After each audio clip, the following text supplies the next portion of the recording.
She was the only one who struggled with the vegan week because she was. I know. I remember when me and Barrett left out. She was like, Barrett, bring me back. I forget what It was chicken. Yeah, it was something, and it had a name, but she was just very straight and didn't even look twice. She was like, "This is what's going down. This vegan shit is cute.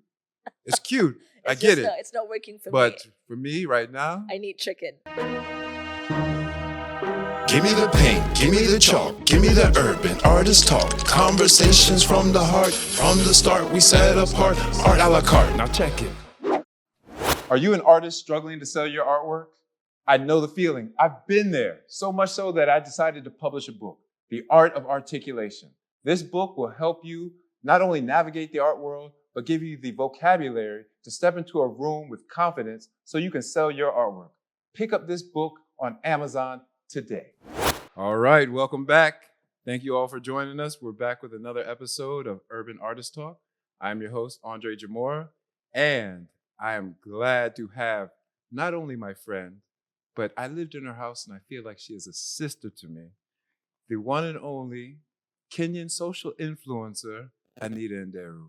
Hello. How are you? Just for the record, guys, this is like his take 77. He literally forgot my name. 105. Take 105. We're working on it. I am very excited to be here. I know the last time I was here was pretty short. We had to leave. American timing is just not the best because you're always just pressured to keep moving and You're moving. chasing and moving. the day in America. Yeah. But then I'm glad to be back here today. And I also have something to say.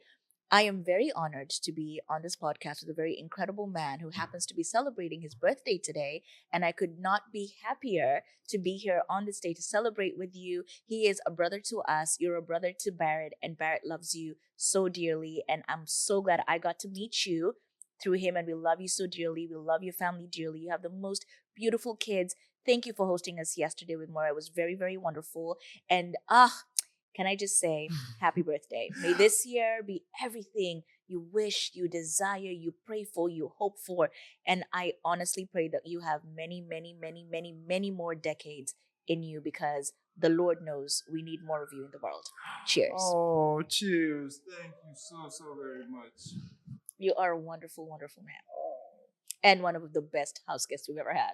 Oh my goodness, I will drink to that all day. It was the only week that we were vegan, by the way. Man, I came and I turned them out. No, it was actually Anita who did all of the cooking. She had like not just one, 3 vegan cookbooks that were probably about this thick. And she did an amazing job of just like mashing up all the recipes. The food was delicious. It's the only week I lost weight, and I probably should consider moving to a vegan. It was wonderful. Yeah. Yeah. No, thank you so much for, just having me in Kenya. I'm going to just jump right into it because, time is short, but I had such an amazing time, although it was short while I was there in Kenya. One of the highlights to me was just walking out in public. Is the police car siren like a very valid soundtrack right now? That is a valid sound. It's Oakland. Welcome to America. This is America. I really love Oakland.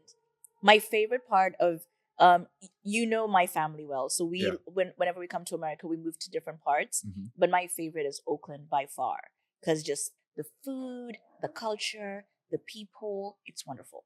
That's why I called it and made it home, just because it had that, that community feeling, especially with the art community here in Oakland and in the Bay. I just gravitated to it and just did not want to leave. So yes, Oakland, we call you home. So we're glad to have you here. I'm happy to be here. Thank you. Yeah. So going back to Kenya and our trek there, it was just amazing. We'll talk about the protest and, what is to come of that. But one of the moments that really stood out to me was the fact while we were walking through the protest, so many people that just knew you just off of sight. And a lot of young ladies that I could tell looked up to you. And they would just be so, and I don't even think you saw all of them. They would kind of gather behind you and just be like, oh my gosh, that's Anita Nderu. And I'm like, oh, wow, so many people. So I guess my question is, tell us a little bit about your journey, because here in America, some people might not be familiar with your work. So tell us about your journey into the TV world and into social media. Oh, wow. So back in 1992, Anyway,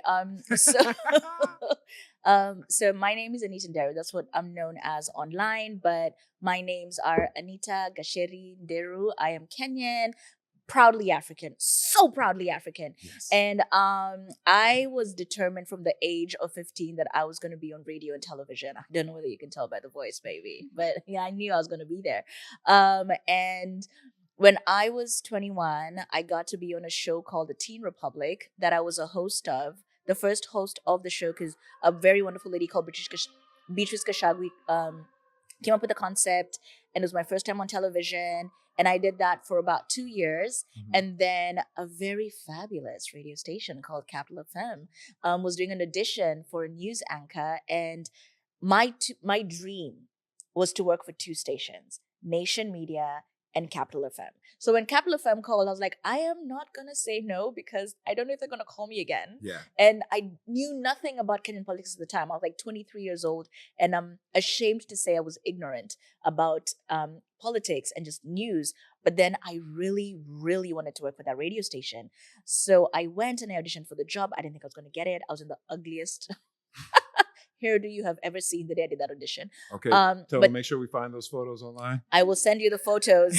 And I literally removed the hair. It was a wig, a red one. I removed it immediately after the audition because I was like, who does that?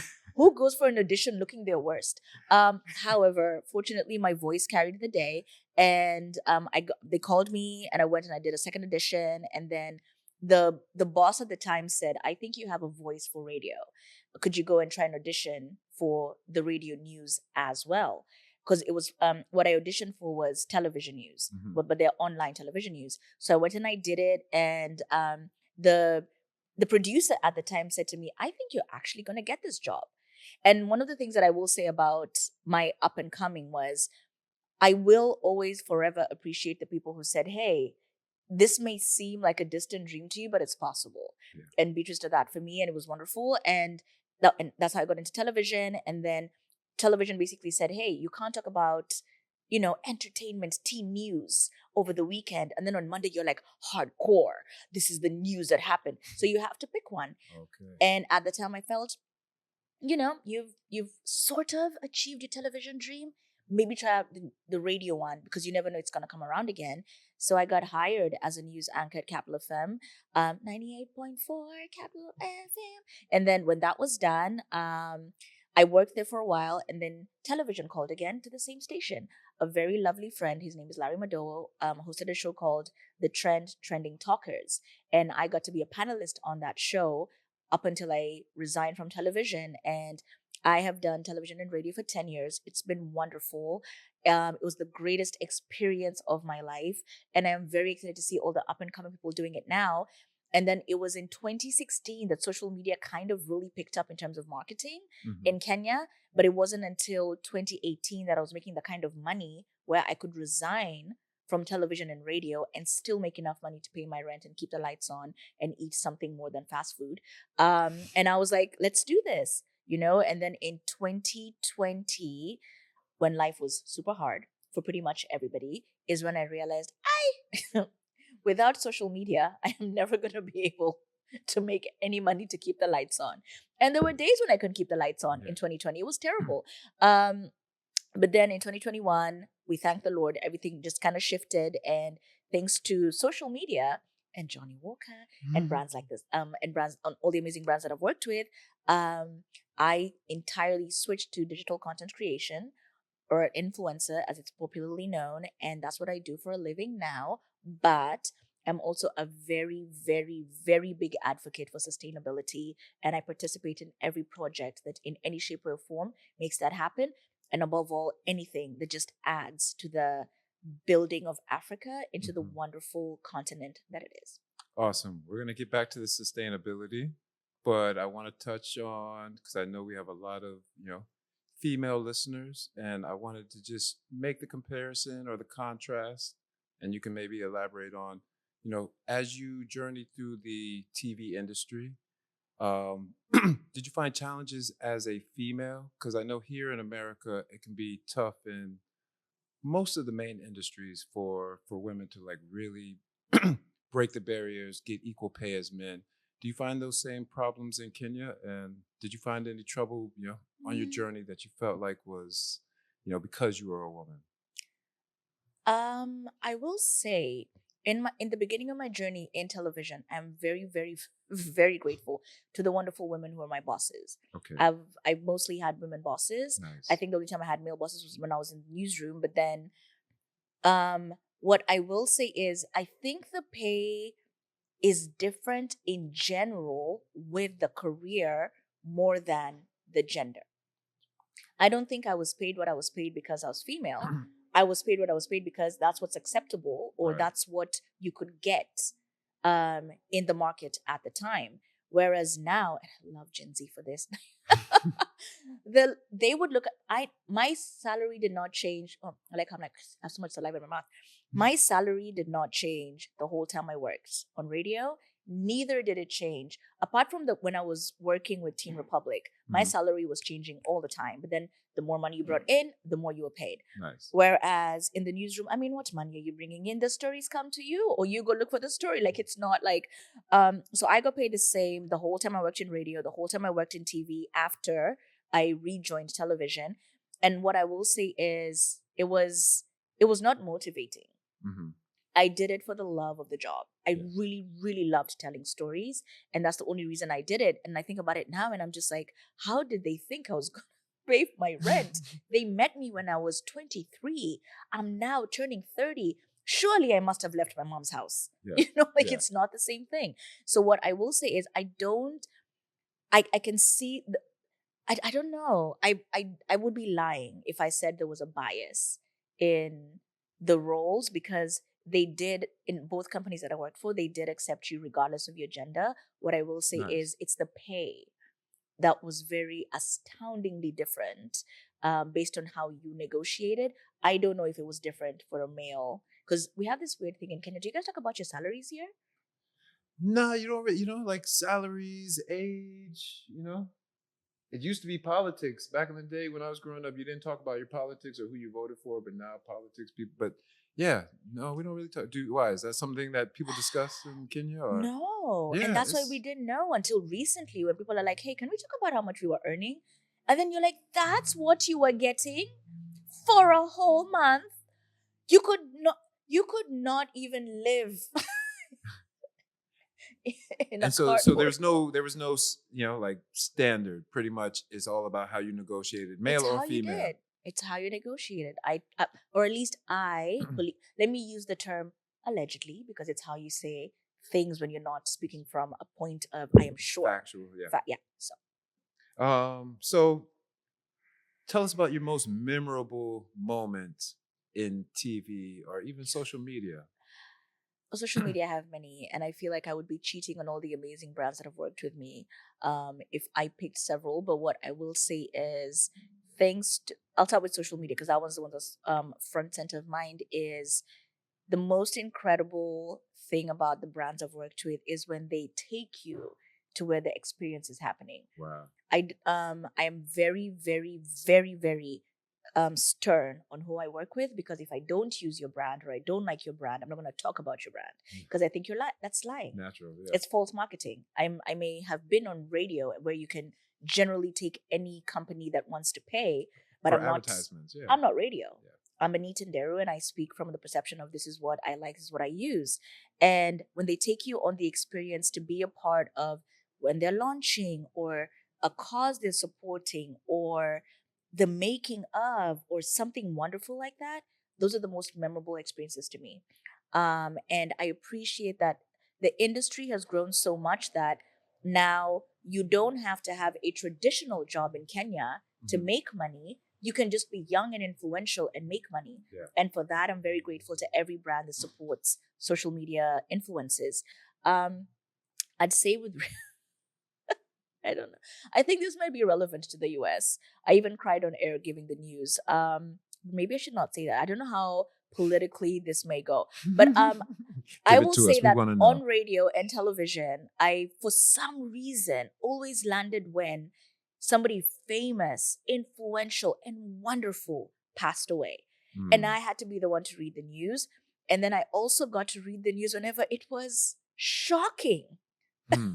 what America has done. And I had to be the one to read the news. And I'm you have to be impartial and you have to sound impartial. But there was one time I literally cried on air reading the news because I had spent days putting together a wonderful headline, what I assumed was going to happen in America, and then the opposite did. And I was like, okay, this is great. I will not say it because I'm learning to not put my foot in my mouth whenever I speak, because if there's one thing I'm notorious for is saying what I think, and sometimes it's not popular. Well, you know exactly what happened. There are things, there's facts that you can share within that, What was the story about? Because everybody has heard the news. Everybody knows It and was an sees election of yours. I'll put it like that. How many years ago? Not the current one. Was DT involved? Oh, you mean DJT? No, Uh, no, the orange guy. The orange guy. So, okay, you know what? It's fine. I'll put my foot in my mouth. So I was very convinced that Hillary was going to win. Usually during an election cycle, Yeah. you stay in the newsroom until the story is done. Yeah. And I was convinced she was going to win. I put together the whole headline, the story. I knew what I was going to say. I had it ready for web. And then I went home. Then my sister wakes me up and goes, I think you might want to watch the news. And I was like, oh, no. I already know. She's going to win. It's fine. It's cool. I just need like 2, because I hadn't slept for like 16 hours. I was tired. And she goes, I think you really want to wake up and watch the news. And then I went and I saw the news and I was like, I showered, called an Uber, went to work, read the news as I cried. And I remember my boss was like, you have to be impartial. You cannot sound emotional on air. And I was like, I am genuinely just shocked. Did they not hear what I heard? Did they not see what I saw? But then I also came to learn that a person gets to where they get to based on a popular opinion, even when it's not vocalized. Yeah. He spoke, what he said was a lot of what people thought. They just could not say it because it was unpopular. Mm-hmm. So my opinion on that didn't matter. His opinion, though, did to a lot of people. And that is why he won. Mm-hmm. And then we witnessed what happened while he was in power. And I was like, surely this guy cannot come back, And then I was here the night that Biden was declared a president. I was even joking with Biden. I was like, I feel like I've been here for a lot of your big moments. I was here when Biden was declared president. I was here when Kamala was picked as the Democrat president to run. And I'm just like, I don't know what's going to happen with your election in November. My prayer is. I mean, we could be on here for another 2 hours talking about that.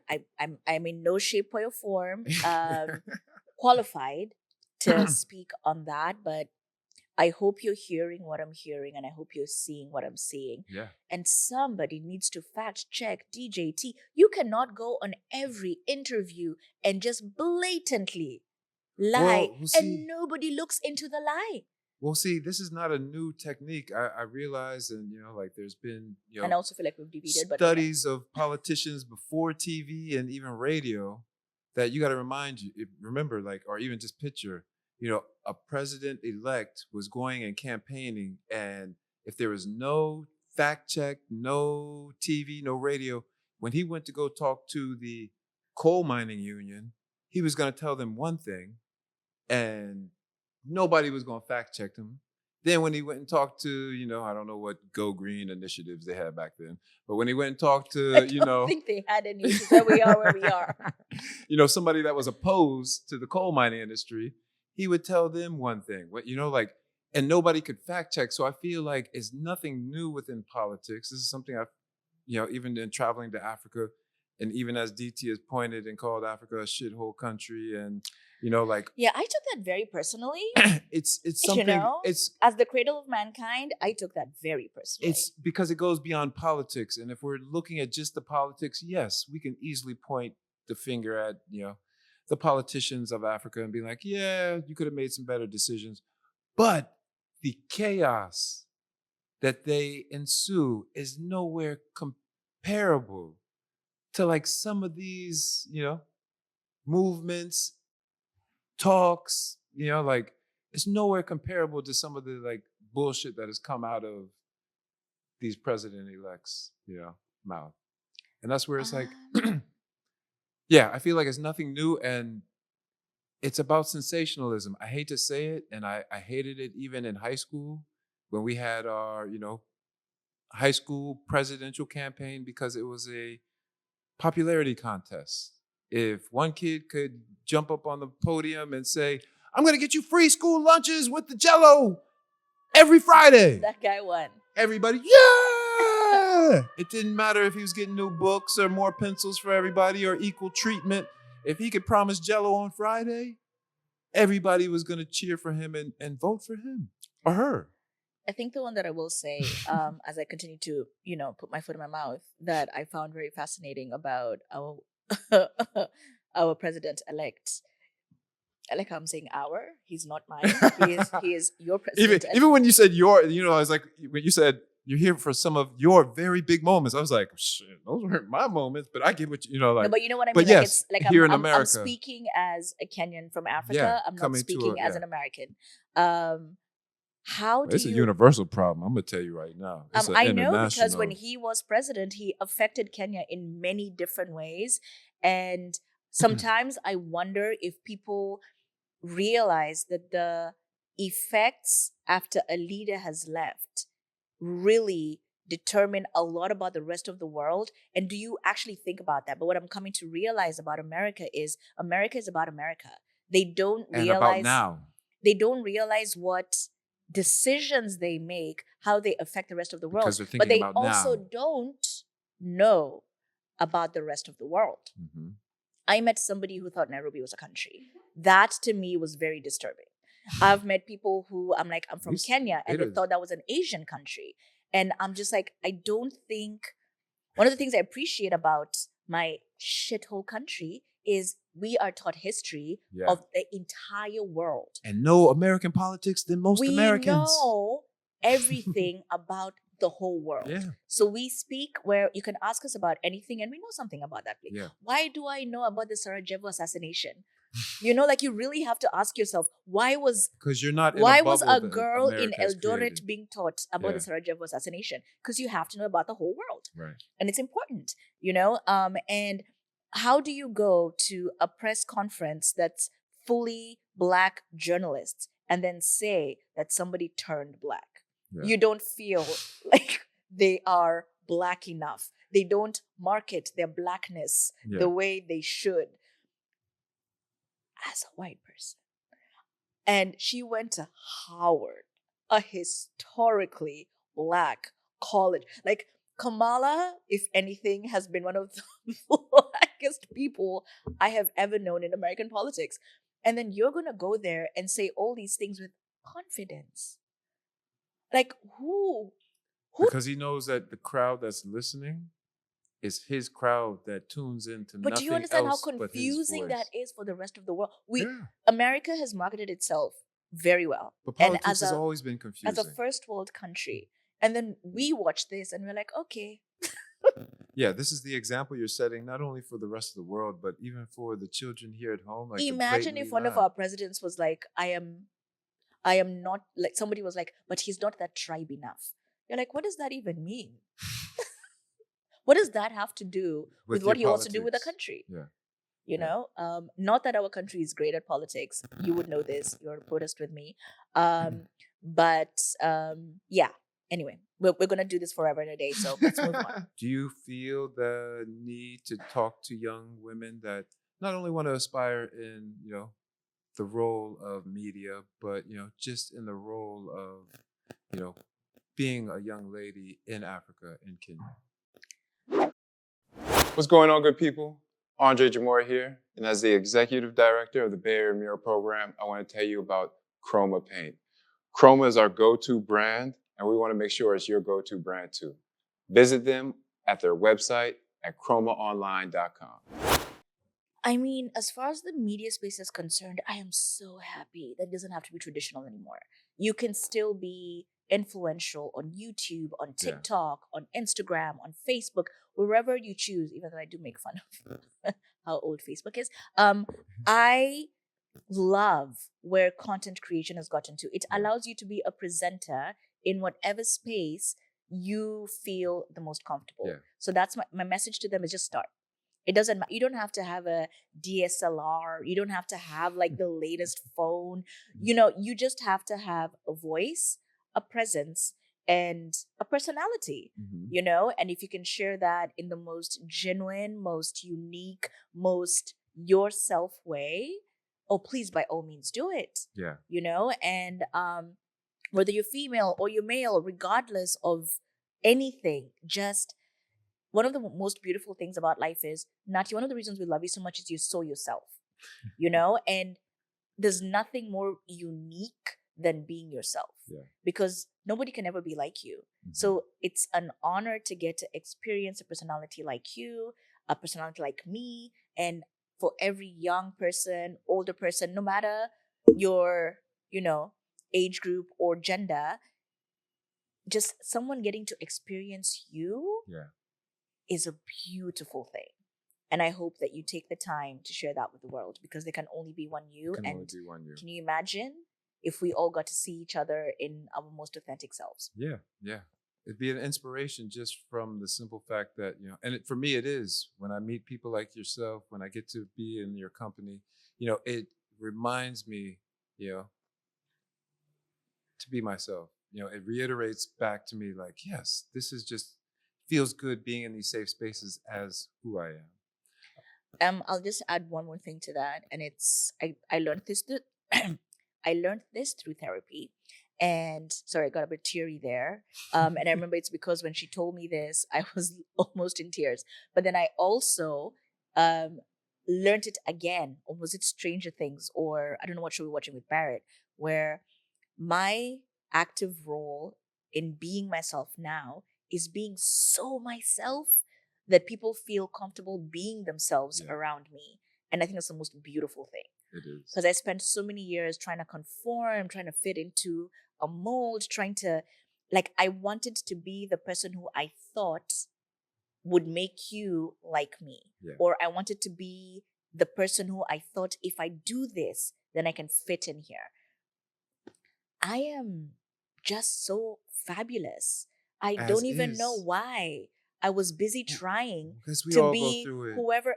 And it's simple things like in life we struggle with people pleasing, just not being yourself, or just thinking less of yourself. Peer pressure, the social influences of you have to have this type of body, you got to be this complexion, you got to talk this way if you want to get, it's so amazing, like you said, just seeing so many different platforms, and you can tune in or tune out to what speaks to you because there's somebody in that genre.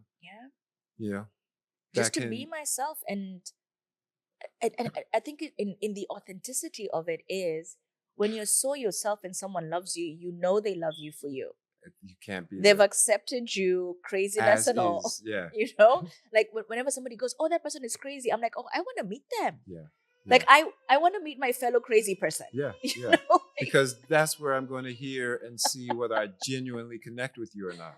It's not even that. It's just I want to meet the person who's not trying to be somebody that they're not. They're just like, you take me as I am. And I think it's beautiful. So that was my digression, but it's my current trajectory in where and whom I want to be. Yeah. Nice. So even with that, I know that you have inspired and motivated so many, people to be themselves. I hope so. Where do you draw your inspiration from? Is there anybody, Kenya or from around the world, male or female, media or not, that has inspired you and, helped you get to take appreciation of yourself, famous or not? I will say the ones who've been my top of mind people and whose content I consume greatly because I love them so much. It's a lady called Rono from Kenya, amazing comedian. I have loved her journey in self-awareness, and it's just really, really inspired me. And the other one is a lady called No Ordinary Noir, who's also Kenyan. And her journey has just her confidence makes. Hmm. I have a whole tab in my Instagram saved where it's aspirations, and it's just her and Rono, her and Rono, her and Rono. And I love them. But then obviously Beyonce, I feel like I would be remiss to not mention Beyonce because the whole world will kill me for this. But just generally, Are you a part of the Beehive? Beehive only. I'm also a Swiftie. Okay, I all like right. swing both ways. You What do swing both ways. I swing Okay, both ways. I love it. But I love them, and I've not gone to see Taylor Swift in concert. But then Beyonce's her fabulousness Yeah, and just unwavering fabulousness. unwavering fabulous. Like it's just it's yes. a lot. I'm like, sis, keep it coming. Another woman I really love is Jackie Aina. And she's wonderful. There's Joy Kendi. I could name creatives forever and a day. Chic Sorora. There's I have many. I don't want to go down that rabbit hole because I know there'll be a lot of people that I may not mention, but then I love them. I love them so much. But then I also really truly appreciate the friends I have in my life. Yeah. My friends who I've worked on radio with, Anne and like Duncan, who works at the same radio station. He's my best friend. He was also my best man at the wedding. Nice. Shiro and Ivy and DJ and DJ actually. He is my Nigerian friend who is so unwaveringly himself. It's annoying. Like it's Those are the people you love to hate and hate to love. I've only had one situation where I fought with him, but like he's so himself. It's unbelievable. Yeah. But then like we have Kelvin, who also I think he should actually be Kaya's godfather. He is actually a very good friend. Nunu and okay, now I feel like I have to mention every single friend, Man. which it'll be very hard to do. But I have amazing friends, an amazing family, an amazing daughter, an amazing husband, and Barrett is another person who's been my beacon of be yourself. Yes. And when you wake up next to someone who consistently reminds you to be better, to do better, to aspire for better, you find yourself just growing. Yeah.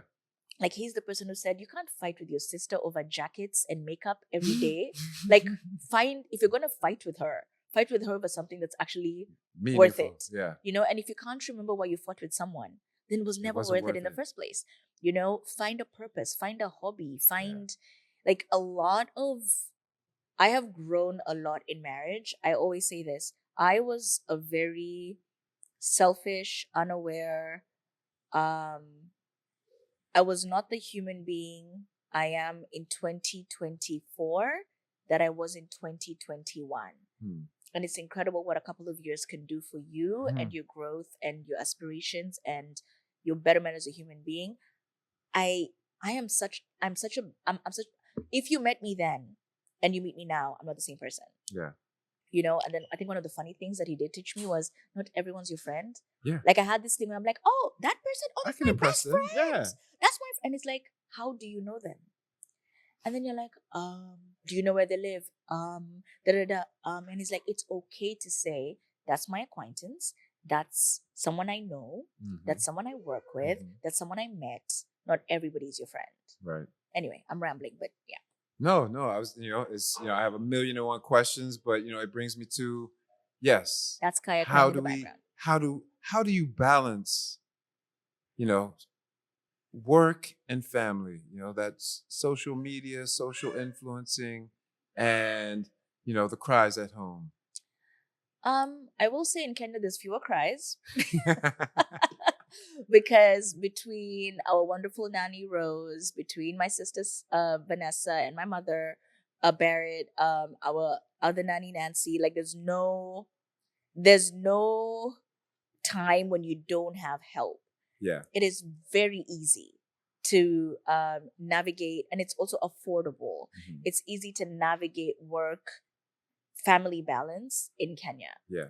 You know this well. Because I have complained to you every time I have seen you. Since you've been here, it's just been... America is hard. It's hard, man. It's hard. It's individualistically set up to where it's like you win by yourself, but you will struggle and suffer by yourself. But you learn. But you learn so much in the struggle. in the midst of my struggle, which again, I'll be judged for this. When you're taking care of your child, it's not supposed to be a struggle. It's like when somebody says, "I was babysitting the baby." You are not babysitting if you're the parent. Yeah. You know. But it's such a labor of love until you're actually fulfilling those shoes as a parent. You have no idea the amount of like, like, of course, it's so easy to say, yeah, it's your child. You made that decision. Take care of it. But you're stewarding a little person through life and all of those little facets of, manners and hygiene and, I learned that now. walking and Well, fortunately, she can walk, yeah. which has been our greatest problem because she can really move around, and we love that. We're Yeah. grateful. I don't take that. I don't. I take that deeply to heart, and it's you learn so much about your child. The advantages is you learn so much about your child that I don't think I knew because there was always help. So Mhm. then I didn't realize certain things about Kaya. There's that, and then there's we have a routine that's beautiful. It's weird when we're in Kenya, we're just husband and wife with family around. Mhm. When we're here, it oddly feels more like family, where it's the two of us. It's just the three of It's us. the immediate just family. the three of us. Like it's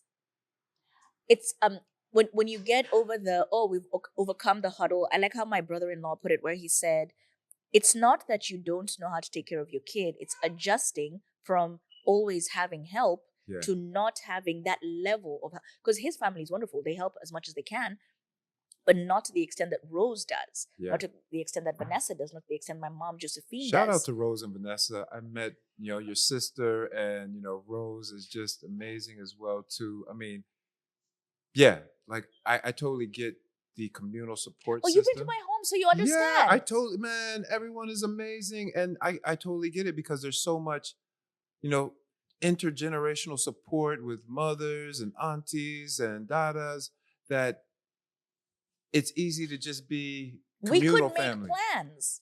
Here in America, it's just, yeah, you can make plans. Me and Barrett were talking about it last night at dinner. It's just like he could take 6-hour work blocks and not be phased on whether or not somebody was watching Kaya, if she was getting the love and attention. Now we cannot. Here in America, if you're not paying top dollar for your daycare, a child has to be with you and you have to watch that child. Very few people have au pairs or nannies Which, in when we America. found out the price of, we were like, we Ooh. might move Rose here just so she can make more dollars, because I'm like, girl. And it might even just still be cheaper to fly her here than pay. Actually, it is cheaper. Yes, to fly I'm her not here joking. than it And is to pay. Rose is she is a diamond in the rough. Like Rose, you will She not was find a first another. time. Yeah. So usually, one thing I was told when I was looking for a nanny was, you will need to do this over and over again before you find the right one. She was a diamond in a row. Like she's so wonderful. Yeah. She is so wonderful, and her daughter is wonderful as well. And just generally, anyway, where I was going with this was, it's very different parenting in America as is in Kenya. And I think one of the things I've always loved about Africa is, even when you're not paying for the help, there's always help. There's always help. You can live an individual lifestyle, you can live a communal lifestyle, you can live any lifestyle you please, because the society enables you to do that. it. There's literally nobody amongst our friends or family that we cannot leave Kaya with and feel comfortable. Mm-hmm. Do you know what I mean? We would have left her with you. Yeah. And we would have felt comfortable. Like it's because everyone there just has this, if you are busy or you need to do something, I will watch over your child as if they were mine. Yeah. Yeah. Especially if they're in your home. And you know how much I love guests in my home. It's one of my favorite Man, things. it was so amazing. When I showed up to Kenya, I felt so welcomed. As soon as I came in the house, you had drawn the little sign that said, My sister welcome, did Natty. that. Vanessa.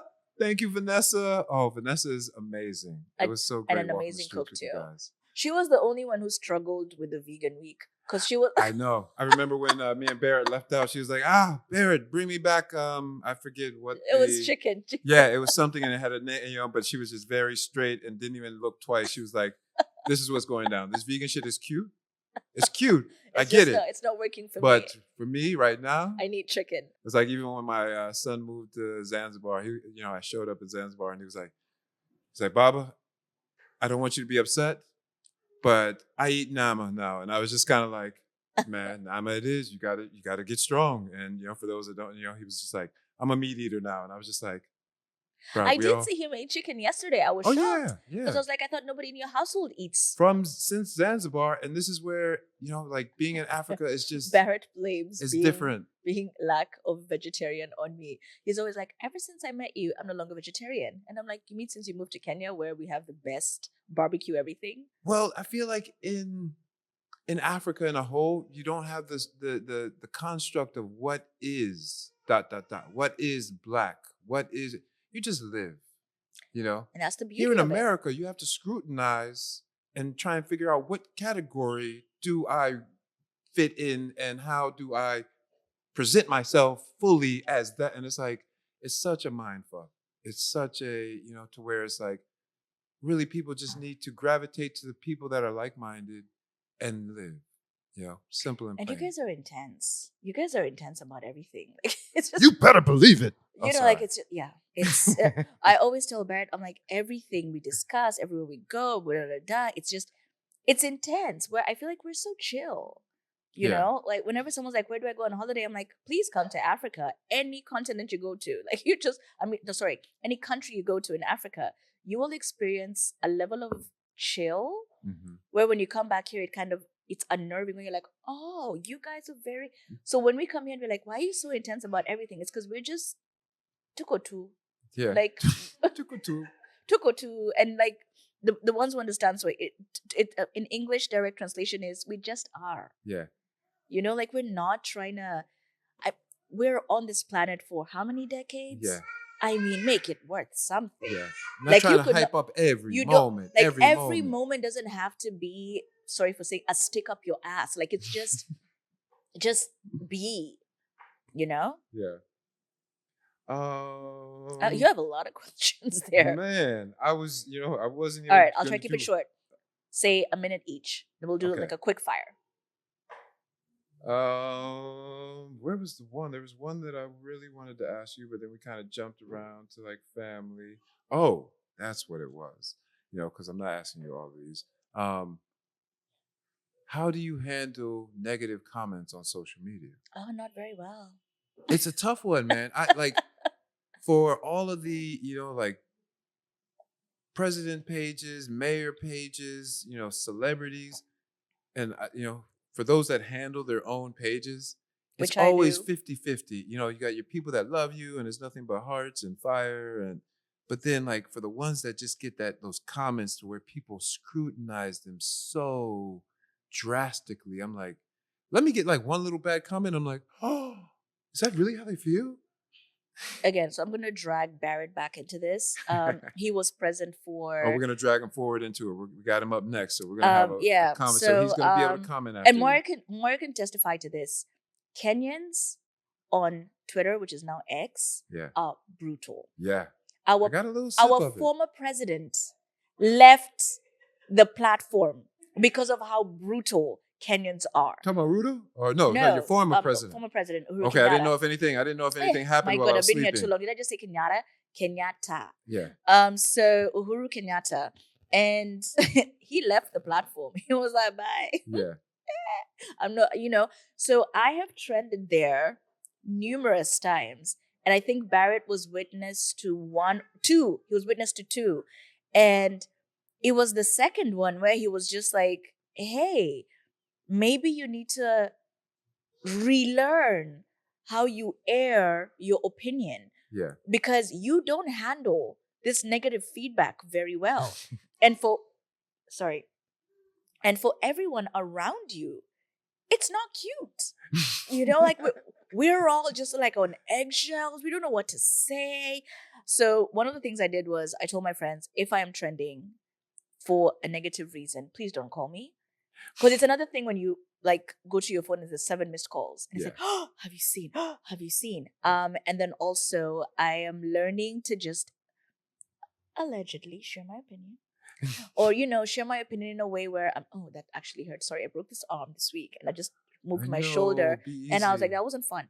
Um, and I'm like, I will say what I want to say in a way where I'm being politically correct. Yeah. I will say though, I hate that shit. Mm-hmm. I hate it so much. I want to say it how I feel it, how I want to say it, it, how it's bothering me. Yeah. But you also realize that with People digest it in different 800,000 ways. people following you on different platforms, you don't get to say whatever you want to say.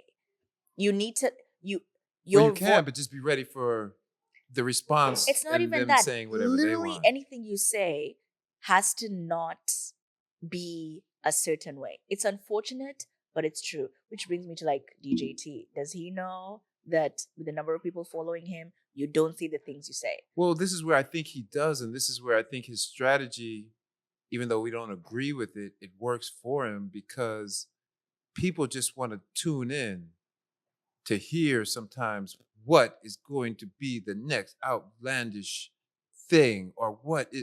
it still keeps people's bad publicity is still publicity. It still gets people, I hate to say it, in America is like so infamous for it. It's like the tabloids is going to get more people's eyes than real, whatever real news is. But like something, like teachers doing a good job in downtown Oakland and working for like pennies, but inspiring the next generation. See how many people want to read about that. But Orange Man calls somebody a funny monkey, news. calls him a jive turkey, and everybody wants to hear about that. It's called sensational news always sells. That's the truth. And he knows this. It's a part of his strategy, I think. So it's like people aren't going to click on what he's saying if he's just talking about economy. But if he knows that, if he says something about black, we were talking about, black is the ultimate clickbait. The second you say black. As soon as you say black, that little tidbit of an episode that we just recorded for like 20 minutes with Moria. You mean 1.5 hours? Yes. Well, we're going to edit it to 20 minutes. It was just a small little something. But that is going to get more views just because it's clickbait. It's so many people. And I'm not even going to want to read the comments because I'm sure it's going to be so many people trying to correct me. We're not black. We're African American. We're not African American. We're 5%. And it's like, yes, F you. But yes, and it's like, it's conversation. And that's where people want to engage, especially when they know that they have the liberty of like not meeting you in person and they can hide behind a, social media platform. They're going to just, bleh. They're going to just spew whatever is going to even get more likes, because now that you can like people's comments, it's like, how am I going to get 100 likes over in my comment? Say something sensational. So I do receive negative comments, and it's been about everything. Anything I've supported, anyone I've supported.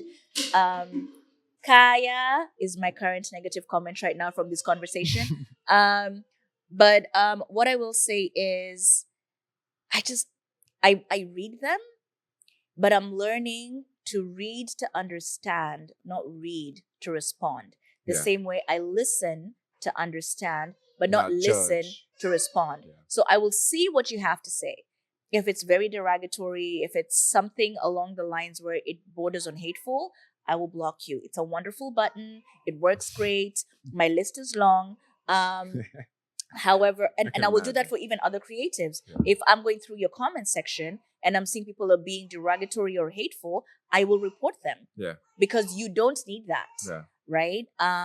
But then generally when I'm able to read the comments and they're great, I appreciate it. Yeah. But then I also need people to understand we are in a new age where social media is your TV and radio. Yeah. So back in the day when you'd make a phone call and you'd say, hey, I didn't like that advert. I didn't like the person you used here, or da da da da. Or you would maybe send a letter about what you didn't like.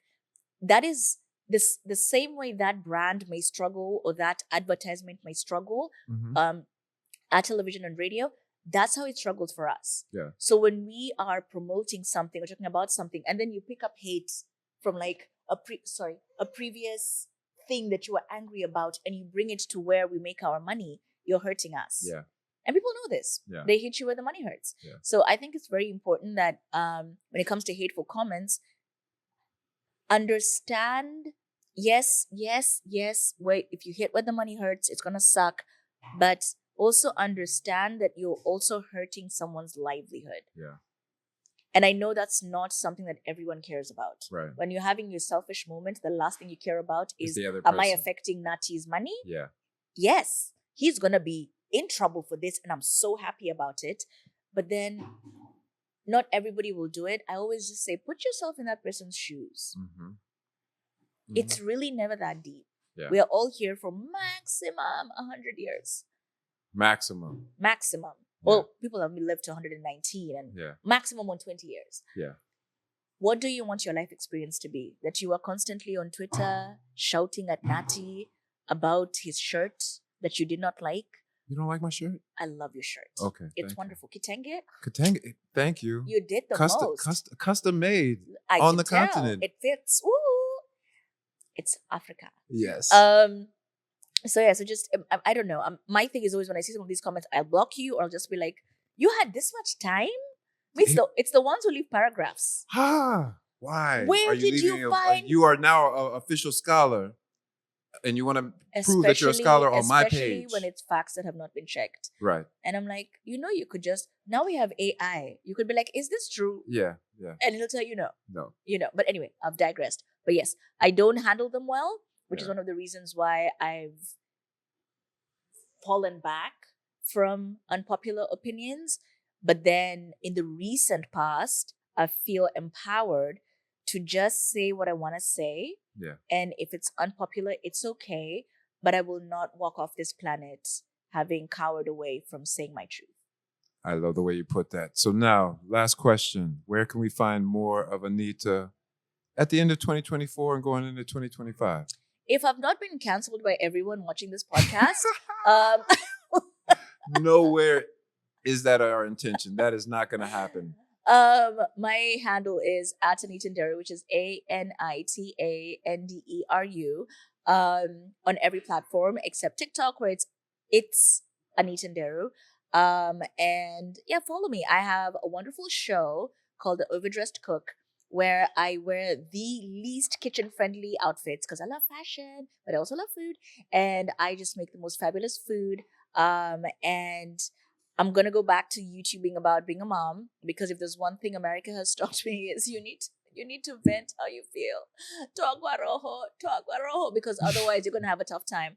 And I really hope that you have positive things to say about this podcast and you pick up things from this podcast that are positive, because it's very much in the human nature to pick out what doesn't sit well with you, and not accept what sits well with you. So I hope you pick out the positives, and thank you for having me. Yeah. We are working on, well, I like how I'm saying we. I am watching BAMP work on a project where they'll put up this wonderful mural at Stanford, which I hope I get to see. When is it?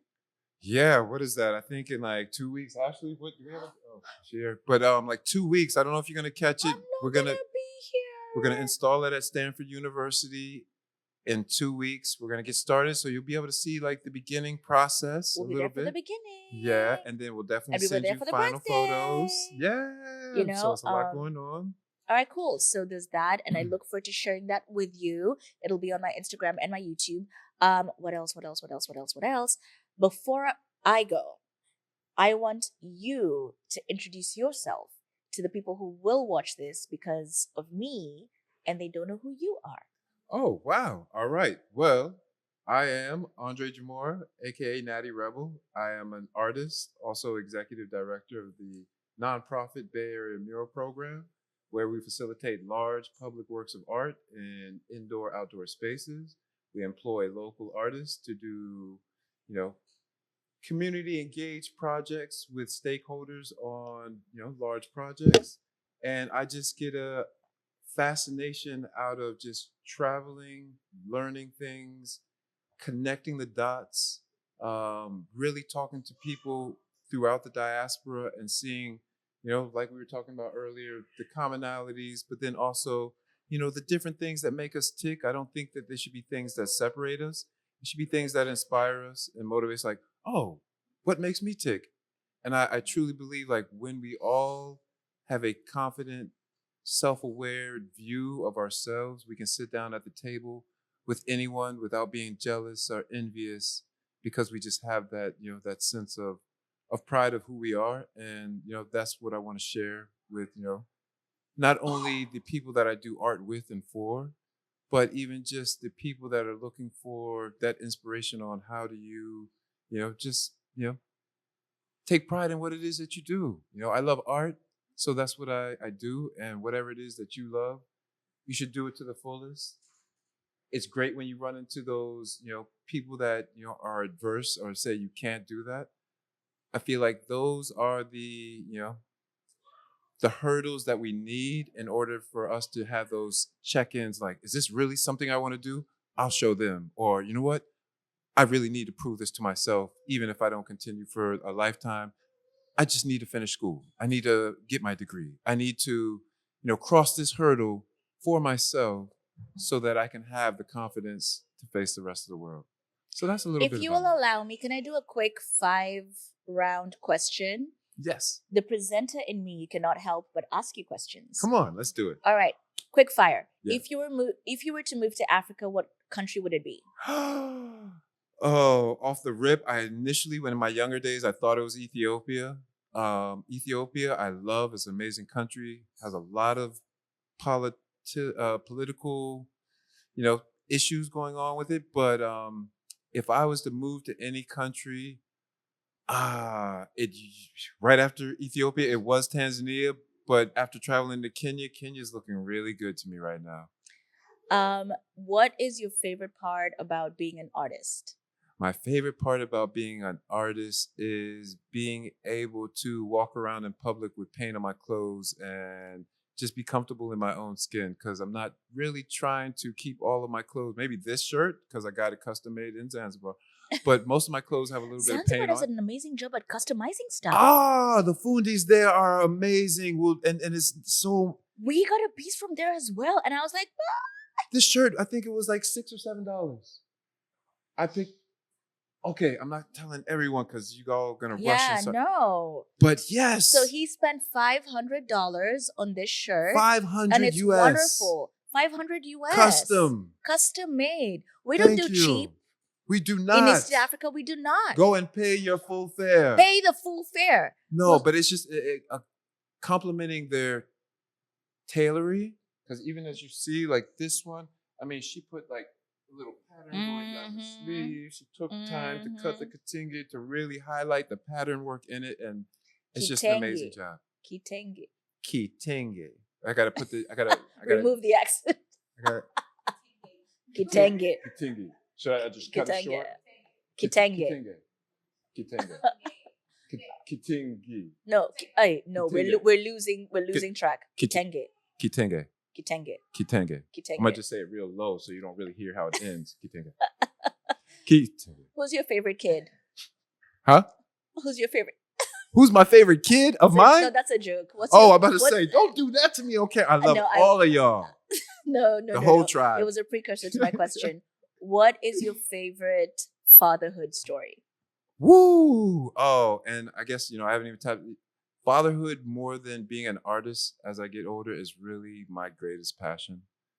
It's such a labor of love. There's nights where we don't get sleep, as you know, and I still wake up the next day wanting to like fully engage.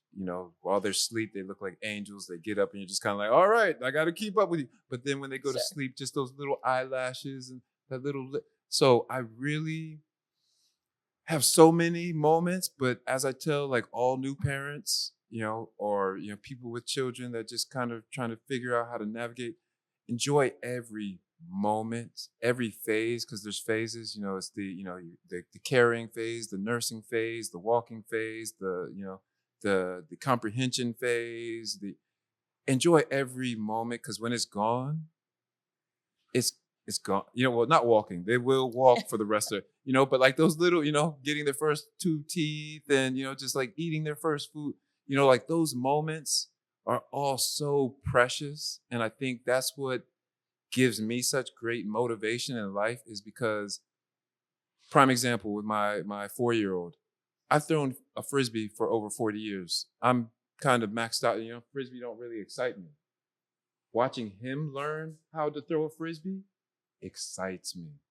Like seeing him get excited about if he's coordinated enough to get this thing to actually flick, and working with him and seeing his elation when he finally gets it and the thing flies over the fence and now I got to go chase it. But seeing his arm get stronger and him just getting so, like, now it's a whole newfound love, a renewed love for all of the things that he's learning, not just frisbee, but the things that he's now gaining. So with fatherhood, I have so many moments, What's you're an artist. Yes. Your wife is an amazing artist too. Yes, she is. What do you hope? I'm sure they're going to be incredible artists when they're older. What is the message you would want to share with all of your children that if they saw this in a later time would be the one thing that would center them back to North?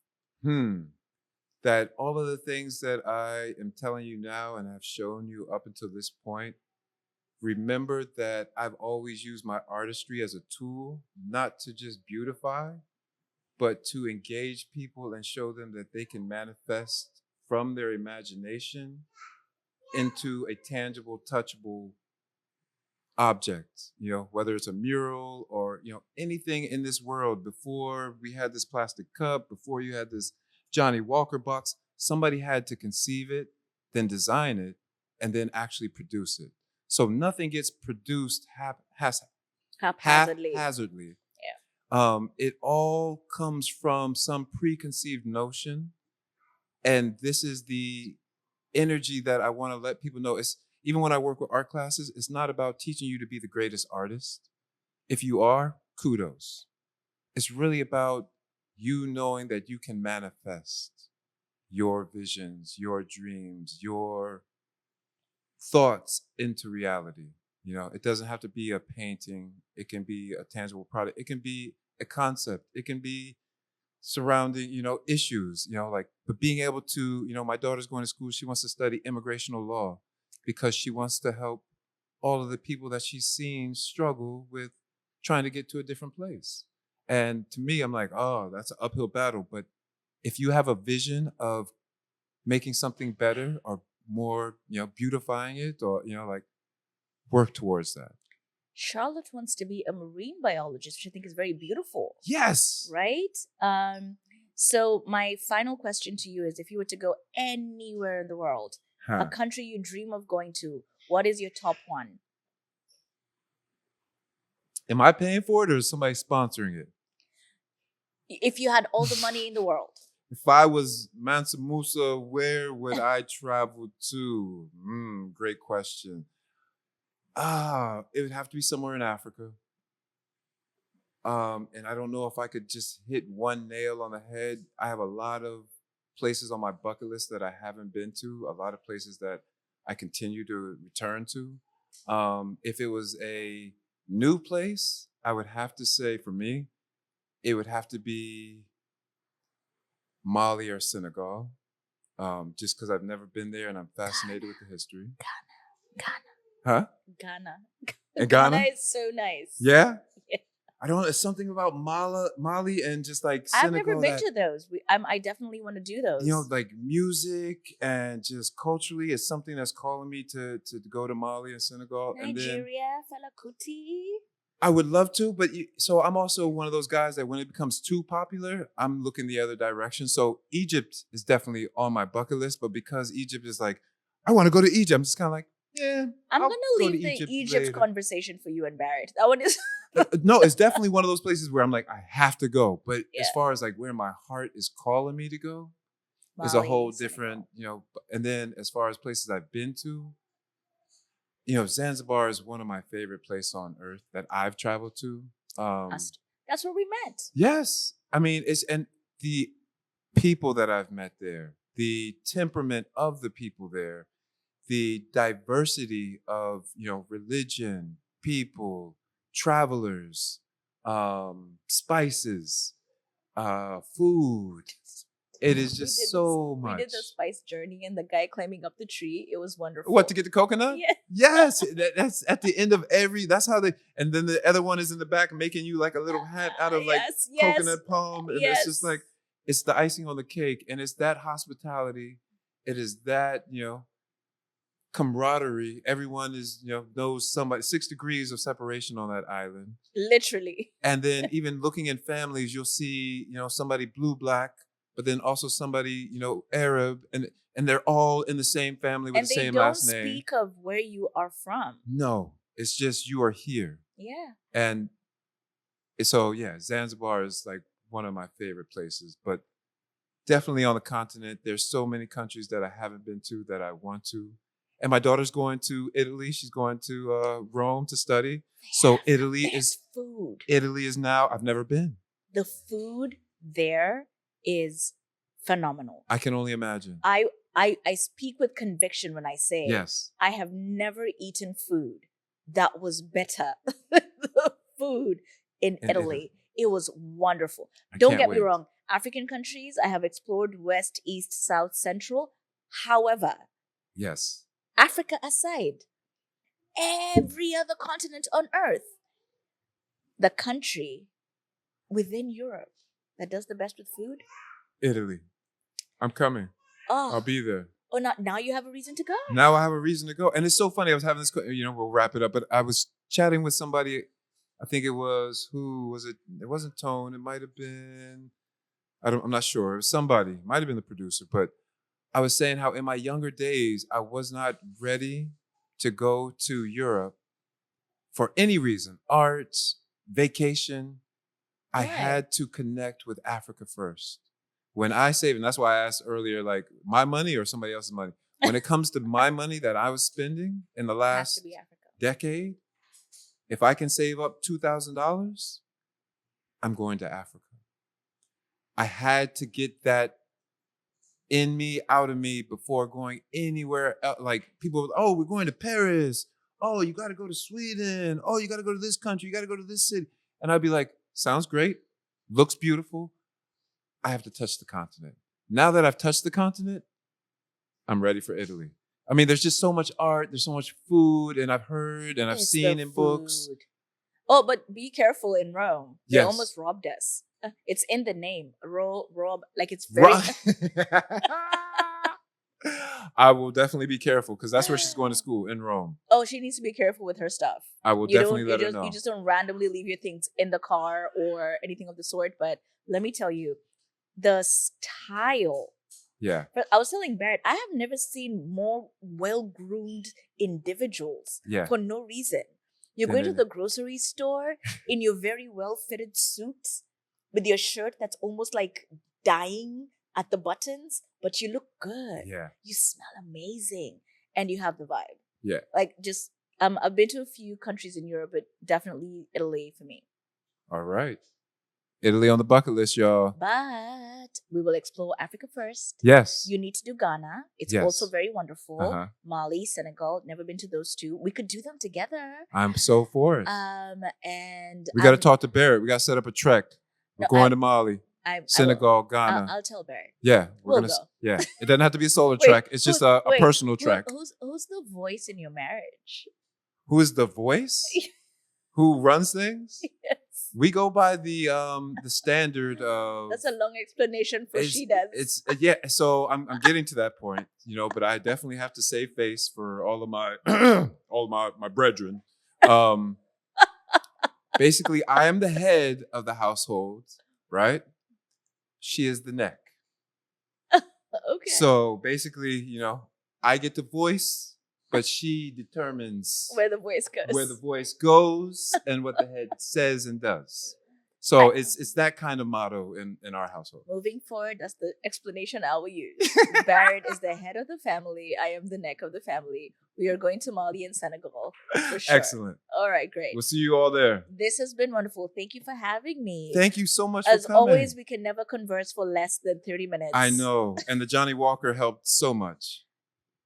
Thank you, Johnny Walker. They keep walking with me, and I'm very grateful that you're allowing me to walk with you on this wonderful journey of the mural. Yes. And I get to show everybody the amazing craftsmanship that goes into everything that you do. You have done murals at Barrett's home in San Francisco. You have done murals all around San Francisco. I was there when you guys had an arts project where your wife was. Remember back, I think it was in 2021. Over at I remember looking up some photos over Yes. at 7th Street. Yes, and yeah. we did a photo in in front front of the mural, and it was wonderful. nighttime. Yeah, I saw the Yes, photos. and then you've come to our country. You have protested with me, protected me. You have hosted us. We just have nothing but gratitude in our hearts. And we got a mural coming to Kenya as And well we have too. a mural. Oh, I will let you and Barrett talk about that on that Yeah. podcast. But you're coming to We're coming Kenya back to to Kenya, put y'all. together a mural, which I will also come through to take a moment of. So can I just say thank you? You are wonderful. It was so lovely to meet you. And I cannot wait to see what adventures we have in the decades we have left together. Happy birthday. Cheers. Oh man, can we get everybody? Do you guys still even have drink? Do you guys still have I don't water have in your anything in cup? mind, to be honest. Let's All go right, ahead and fill well, let's this and just let's get it on camera. Let's get Get a it. cheers Let's on get. camera. Let's get. Come on. I need Bring a everybody- shot glass. Bring a shot on this side. Yeah. Oh no, I'm What coming. happened to your drink? I'm coming. I know. Cheers. Happy birthday to you. Happy birthday. Happy birthday to you. Happy birthday, dear Andre. Happy birthday to you.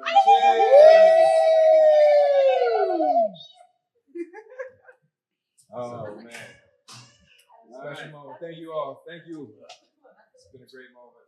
My God. Excellent day. It's Leo season, so fire it up. All right, about to do the same. See you in the next episode. Give me the paint, give me the chalk, give me the urban artist talk. Give me the paint, give me the chalk, give me the urban artist talk.